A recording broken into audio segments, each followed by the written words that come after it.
Yun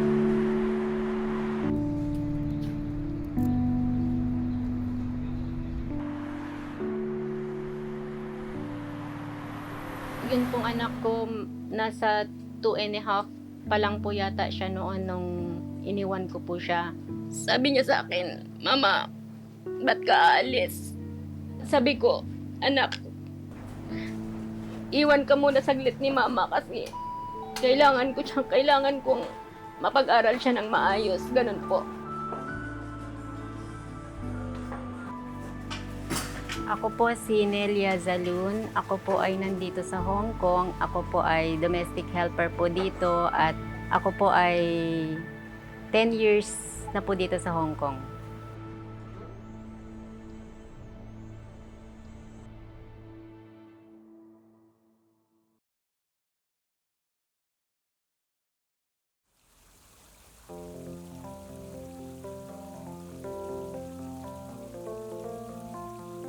Pumunta po ako dito sa Hong Kong noong March 19, 2011. Nung nakarating na po ako dito sa Hong Kong, halo-halo po yung nararamdaman ko kasi po kinakabahan ako, ganyan. Tapos malungkot kasi iiwan ko po yung anak ko. Tapos masaya naman po dahil makakasama ko po dito yung aking nanay dahil mga bata pa lang po kami nung nag-abroad po siya.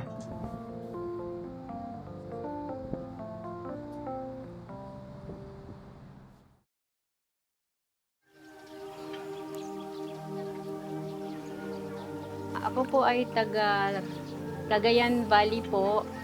Yung buhay po kasi namin sa Cagayan, yung tatay ko po kasi magsasaka, ganun. Tapos yung nanay ko po nandito. Ako po kasi yung panganay, ako na po yung tumatayong nanay po ng mga kapatid ko. Minsan, ako na po yung nagsasabi po sa kanila kung ano yung mga gagawin nila po sa bahay, ganyan. Yung pagsasaka naman po ng tatay ko, hindi naman po ganun ka successful po yung mga naaani, ganun po. Kaya po ako nag-abroad po dito para po matulungan ko po sila. Yun pong anak ko, nasa 2 and a half pa lang po yata siya noon nung iniwan ko po siya. Sabi ko, "Anak, iwan ka muna saglit ni Mama kasi kailangan kong mapag-aral siya ng maayos." Ganun po. Nilalakasan ko na lang po yung loob ko para po sinasabi ko po sa sarili ko na kaya ko to, gagawin ko to para sa anak ko, ganun po. Para sa pamilya ko po.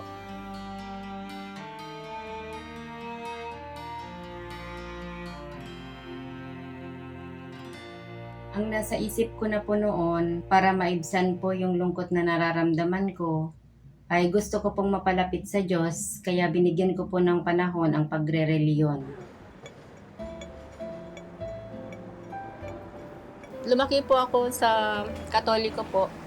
Noon po, bago po ako pumunta ng Hong Kong, nag-born again na po ako noon. Tapos, maliban po sa born again, nung nagpunta ako dito sa Hong Kong, yung nanay ko po, umattend po siya ng ibang reliyon noon, in-invite niya po ako. Doon po ako tumagal ng ilang taon po.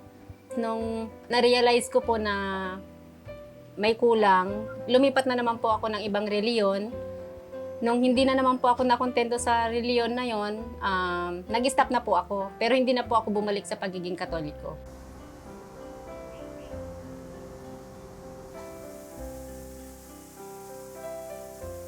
May kaibigan po akong nag-anyaya po sa akin na sabi niya, bakit hindi mo itry ang mag-join ng Iglesia ni Cristo? Sabi niya ganon. Nung una po, hindi ko po pinansin dahil wala naman po akong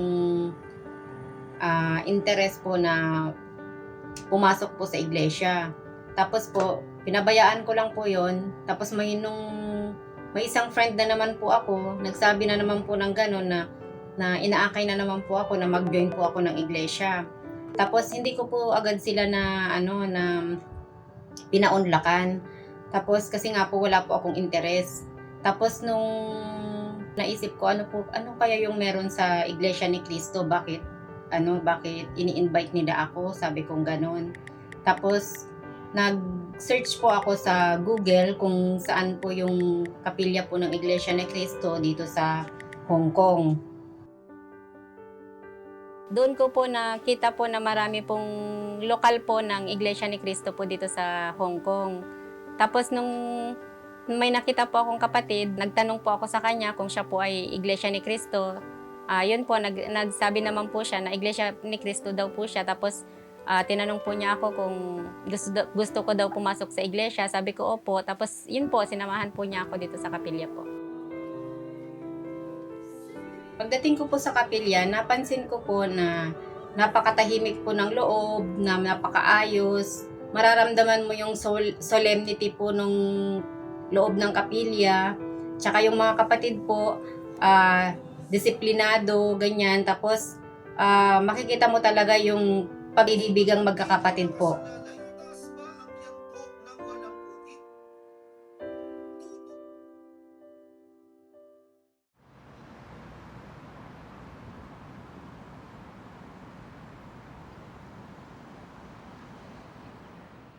Ang sabi ng Biblia, ang Iglesia ni Cristo, ang natubusan niya ng dugo ng ating Panginoong Kristo. Sa makatwid, napakahalaga ng ating pagka-Iglesia ni Cristo. Ano dahilan? Dahil sa ating pagka-Iglesia ni Cristo, natamo natin yung pinakamataas, pinakadakilang pribilehyo mula sa ating Panginoong Diyos. Ang sabi sa atin ng Biblia, yung mga pinatawad sapagkat sila ay natubos sa kanilang mga pagkakasala, maaari na nating sambahin ang tunay na Diyos. Yan ang katangian natin, mga kapatid, na wala sa iba. Tayo ang may karapatang sumamba sa ating Panginoong Diyos. Yung iba gusto nilang gawin yung pagsamba sa Diyos, pero ang tinatanggap ng ating Panginoong Diyos na pagsamba, yung ginagawa ng nasakop ng katubusan. Sino pong nasakop ng katubusan? Iglesia ni Cristo. Kaya itong ating pagka-Iglesia ni Cristo, napakahalaga. Hindi natin dapat sayangin itong napakadakila, napakataas na pribilehiyong ipinagkaloob sa atin ng ating Panginoong Diyos. Isipin ninyo, tayo ang makasasamba sa ating Panginoong Diyos. Tayo ang nagtamo ng kanyang dakilang pag-ibig. Tayo pong napatawad sa ating mga pagkakasala, kaya tayo ang maliligtas sa araw ng paghukom. Nasa atin yung mapagmahal na kagandahang loob ng ating Panginoong Diyos na napakasagana. Kaya tayo ang may karapatan sa pagtatamo noong kaluwalhatian ng ating Panginoong Diyos. Tayo pong lahat ay nagpapasalamat sa ating Panginoon. Nung nakita ko po yung ministro na lahat po ng tanong, lahat po ng sagot na sa Biblia po, sabi ko, ito na siguro yung hinahanap ko. Ganon, hindi po katulad ng ibang reliyon na yung iba haka-haka lang, ang daming explanation, yung mga ganon po. Noon pong dumalo po ako ng doktrina, narinig ko na po kasi dun sa aral po na Iglesia ni Cristo lang po ang maliligtas. Doon ko na po tinuloy-tuloy po yung pagiging Iglesia ni Cristo po. Nung nabautismuhan na po ako, bago na po yung pananaw ko sa buhay, lagi na po akong nananalangin. Ganun po, hindi po katulad noon na pagka may problema, parang nai-stress ka po. Hindi ko alam kung sino yung lalapitan ko, hindi ko alam kung sino yung pupuntahan ko. Minsan, napapaisip ka pa po ng parang gusto mo nang magpakamatay, ganun, para po mawakasan na po yung problema, ganun po.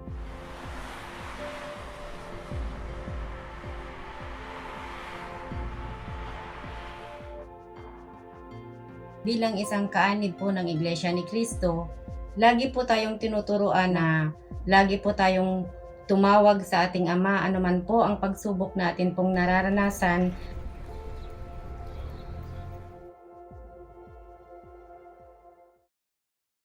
Para tayo pagpalain ng ating Panginoong Diyos, kailangan yung kanyang mga salita ating pinakikinggan.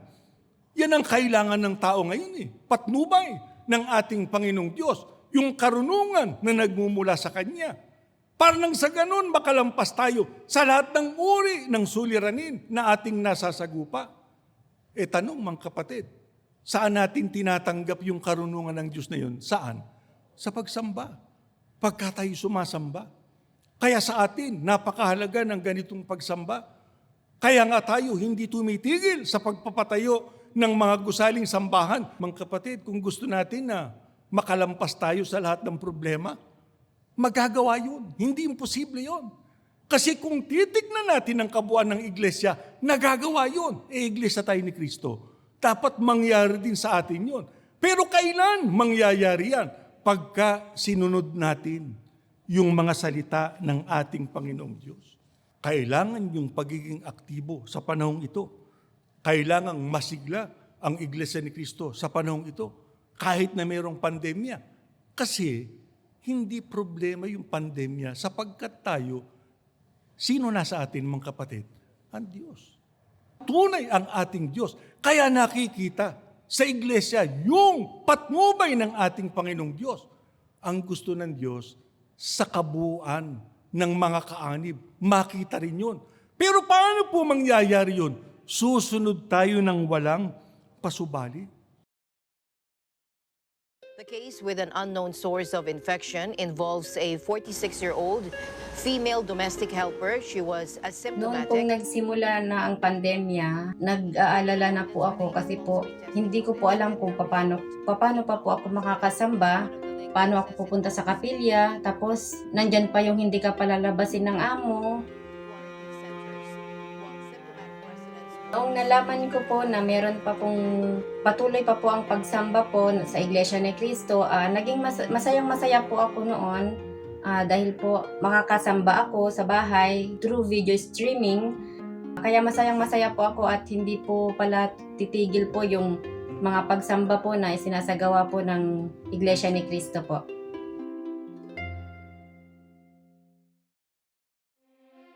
Simula po last year, 2020, may tungkulin na po ako bilang trainee po ng Ilaw ng Kaligtasan at member po ako ng Multimedia Bureau Local Correspondence po. 10 years po is a long time. How do you maintain this?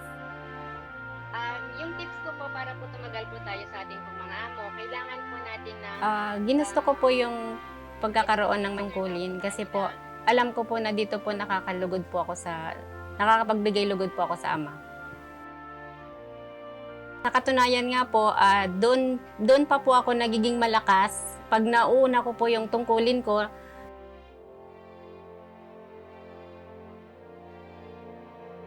nung dinodoktrinahan pa lang ako, doon na po ako nag-umpisang mag-akay po. Ang una ko nga pong inakay yung nanay ko po. Gusto ko pong ipaalam po sa kanila na kailangan po nilang umanib sa Iglesia ni Cristo. Alam nyo, yung pagpapahayag, yung pagsama sa mga pamamahayag, yung pagtulong sa mga gawain sa loob ng iglesia, yan ay bahagi ng ating pagpupuri sa ating Panginoong Diyos. Oo, pagka tayo sumasamba, nagpupuri tayo sa Diyos. Napasasalamatan natin ang ating Panginoong Diyos.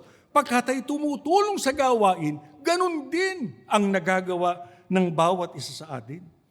Kaya dapat ang bawat iglesia ni Kristo, walang exemption, ay mayroong pakikibahagi, pakikilahok sa mga pamamahayag ng mga salita ng ating Panginoong Diyos. Kahit po mayroong pandemya, kahit na. Ano dahilan? Mayroong mga paraan na pwede nating gawin. At yun na nga ang ginagawa ng maraming mga kapatid. Kaya kahit na ganito ang sitwasyon, patuloy silang tumutulong sa gawaing pagpapalaganap.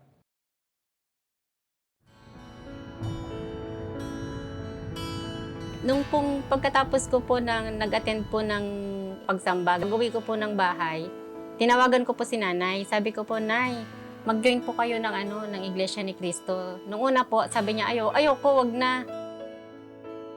Kinumbinsi ko pa rin po siya, mag-attend muna siya ng pagsamba, ganun po. Nung kalaunan po na narinig niya po yung aral, Tapos nung hinikayat ko po siya na magpatala, nagpatala naman po. Tuloy-tuloy na po yun. Yung nanay ko po yung una kong inakay, tapos pangalawa po yung pinsan ko. Nung kalaunan, in-invite ko na naman po yung kapatid ko. Tapos nagpa-doktrina naman po yung kapatid ko. Tapos nung tumagal-tagal na naman, na-invite ko na naman po yung hipag ko po. Napabautismuhan ko po yung nanay tsaka yung pinsan ko ng September 27 po yata, yung 2020 din po. Tapos, napabautismuhan naman po yung kapatid ko ng January 2021. Tapos, napabautismuhan yung hipag ko ng May 30, 2021 po. Meron po akong inanyayahan maliban pa po sa kanila. May yung iba po mga kaibigan ko, yung iba mga na-invite ko lang po sa social media, ganun po. Tapos yung tatay ko po na-invite ko po sa Pilipinas, tsaka yung kapatid po ng nanay ko, tsaka yung pinsan po ng nanay ko, tsaka yung pamangkin po nila, na-invite po sila sa Pilipinas. Yung pong sinasampalatayanan ko, kaya po ako nag-aakay, para po makalugod po ako sa Panginoong Diyos at sa ating Panginoong Jesucristo. Ipamahagi ko po yung salita ng Diyos sa pamamagitan po ng pag-aakay. Kaya hindi po ako tumitigil sa pag-aakay po. Ang isang dahilan para natin matiyak na yung tulong niya ating matatamo, sasagutin yung ating mga panalangin. Kailan? Pagka tinupad natin yung sinasabi ng Biblia, sama-sama kayo. Doon sa pagpapahayag kung gaano kaluwalhati ang ating Panginoong Diyos. Tumulong tayo sa gawain. Kailan po lalo nating nagagawa na tayo po ay pumupuri, nagpapasalamat sa ating Panginoong Diyos pagka tayo sumasamba sa Kanya. Kaya nga ang pagsamba napakahalaga. Paano po kung merong suliranin? Kahit na may suliranin, sapagkat yon ang panahon, diringgin tayo ng ating Panginoong Diyos. Pagka tayo nasa pagsamba, ano man ang ating pangangailangan, ipagkakalob sa atin ng ating Panginoong Diyos. Isipin niyo yon. Pagka ang Diyos ang ginawa nating yaman sa ating buhay, magiging maligaya tayo sapagkat magiging malapit ang ating kaugnayan sa ating Panginoong Diyos. Kung malapit ang kaugnayan natin sa ating Panginoong Diyos, hindi tayo malulugi. Nasa atin ang lahat ng oportunidad para natin malampasan ang lahat ng suliranin na maaari nating masagupa sa ating buhay.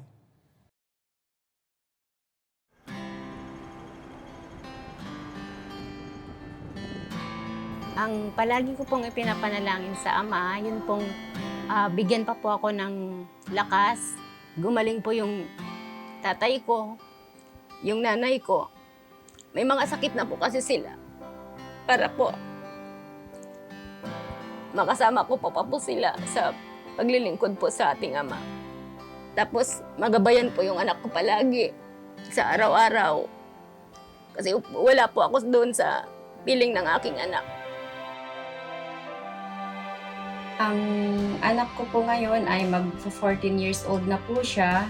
Mabuti naman po ang aking anak at ako po ngayon ay masayang-masaya dahil po nababalitaan ko po na siya po ay nagtatagumpay sa kanya pong pag-aaral at nagpapasalamat po talaga ako sa Ama dahil hindi po niya pinababayaan yung aking anak at lagi ko po nga pong ipinapanalangin na lagi po niyang gabayan yung aking anak at mapabuti po yung kanyang kalagayan kahit wala po ako sa kanyang tabi. Yun po.